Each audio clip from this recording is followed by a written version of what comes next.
Well, the predictions from the Desert Locust Information Services in Rome, which is part of FAO, is that if the weather conditions prevail and this breeding you're seeing here continues all along northern Somalia, northern Ethiopia, then you'll end up having nearly 500 times the populations that we've already witnessed invading Kenya and parts of southern Ethiopia. Now, the desert locust consumes a lot of food, and the critical thing with this particular population we're seeing now, it will be mature and it will be migrating just in time when you have crops germinating in southern Somalia and in parts of Kenya, parts of Ethiopia.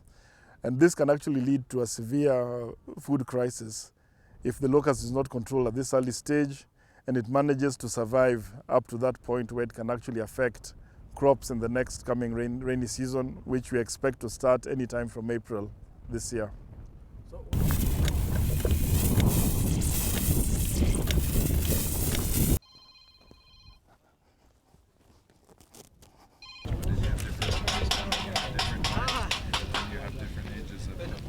But they will coalesce, they will come together, they don't care. It's not that this is very important, is that because they're going to hatch at different times. We should not be... In 1, 2, 3, 4. There's 1, 2, 3, 4 cells. Yeah, so you see the development. This is late 30th star, almost. This region is already facing relatively high level of acute food insecurity. So this is the type of food insecurity that requires humanitarian assistance.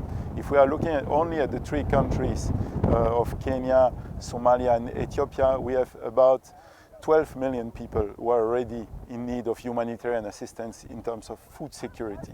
So it means what we are afraid is that with the invasion of desert locust that is really in huge numbers and the quantity of food that these locusts are eating, we think that it will create a further deterioration of the food security situation.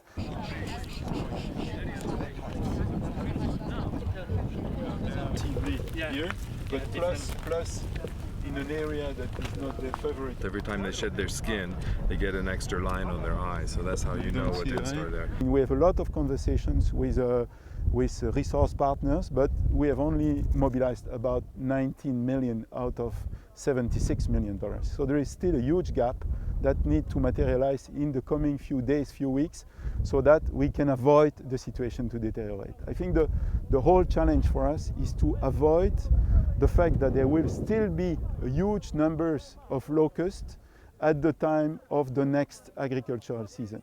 The next agricultural season is going to start around April, May.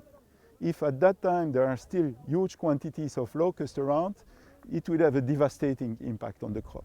And From here you can. Yeah. Even the camera, you can see it. You see it marching.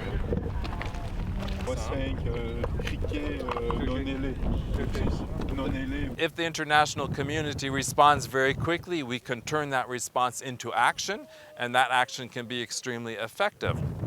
So so much depends on the success of for instance, the response to FAO's appeal, and then the success of turning that response into effective action. That's one thing we have control over. But there are other things we don't ever have control over. The weather, for example. We have no idea in terms of how the weather is going to be 3 months from now, 6 months from now. We can, utilize seasonal predictions, longer term predictions, but they can be fairly imprecise. Most importantly, cyclones, and cyclones are events that drive locust upsurges. Historically, they've been responsible for locust plagues. Cyclones are not forecastable, if that's such a word. It's very difficult to forecast, only a couple days in advance. However, if we knew now if there's going to be cyclones here in the Horn of Africa coming in May or June or next October or November, then we would have a much better kind of picture or estimate of how long this situation could last. So it depends, again, on the success of control operations and on Mother Nature. They're moving. Yeah, man.